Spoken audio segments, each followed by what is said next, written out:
চট্টগ্রামে আইনজীবী সাইফুল ইসলাম মালিক হত্যার প্রতিবাদ এবং রাষ্ট্রবিরোধী কার্যকলাপে জড়িত চিন্ময় দাসের শাস্তি ও উগ্রবাদী সংগঠন ইসকন নিষিদ্ধের দাবিতে প্রতিবাদ সমাবেশ ও মশাল মিছিল করেছে স্টুডেন্টস ফর সভারেন্টি ঢাকা বিশ্ববিদ্যালয়।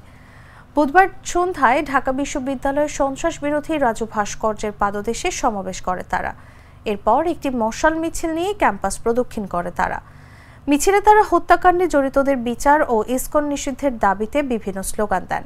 বক্তারা বলেন, গতকাল তারা যে ঘটনা ঘটিয়েছে এই ধরনের ঘটনা বাংলাদেশের জন্য অত্যন্ত ন্যাক্কারজনক একটি ঘটনা। এটি রাষ্ট্রদ্রোহিতার শামিল।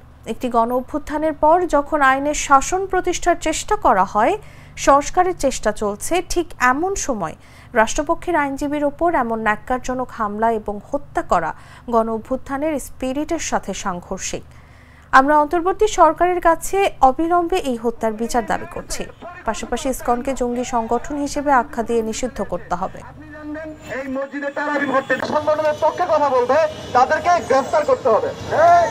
দেখিয়েছে বলা যায় এই সময়ে বাংলাদেশে একটি সিনেমা চালানোর চেষ্টা চালাচ্ছে। সেই সিনেমার নাম সাম্প্রদায়িক উস্কানি এবং লাশের রাজনীতি। আপনারা জানেন এই সিনেমার নায়ক নায়িকাকে? এই সিনেমার নায়ক হচ্ছে মোদি, নায়িকা হচ্ছে হাসিনা। এখানে তারা এত বড় ভয়ানক ঘটনা ঘটিয়েছে চট্টগ্রামে। এই জায়গাটা কিভাবে করেছে?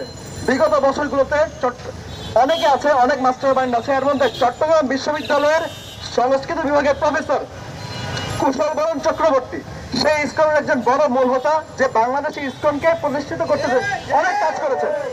সেই কুশল বরণ চক্রবর্তী আওয়ামী লীগের পতনের পর আমেরিকায় বসে সে অনলাইনে কনফারেন্স করেছে। সে বলতে চেয়েছে বাংলাদেশে নাকি হিন্দু জেনোসাইড করা হচ্ছে। এরকম মিথ্যা তথ্য ছড়িয়ে সেই আমেরিকাতে বসে প্রেস কনফারেন্স করেছে, অনলাইনে কনফারেন্স করেছে।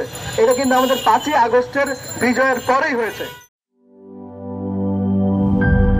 পুচকি পুচকি মশা কামড়ায় করবো আমার চারটি বারটি গোল। মশা মার। অক্টাগার্ড মশার কয়েল জম এর ডাবল অ্যাকশন ফর্মুলা 2 মিনিটে মশা দূর করে আপনাকে দেয় 12 ঘন্টার সুরক্ষা। পড়ছে জম, মশার খেল খতম।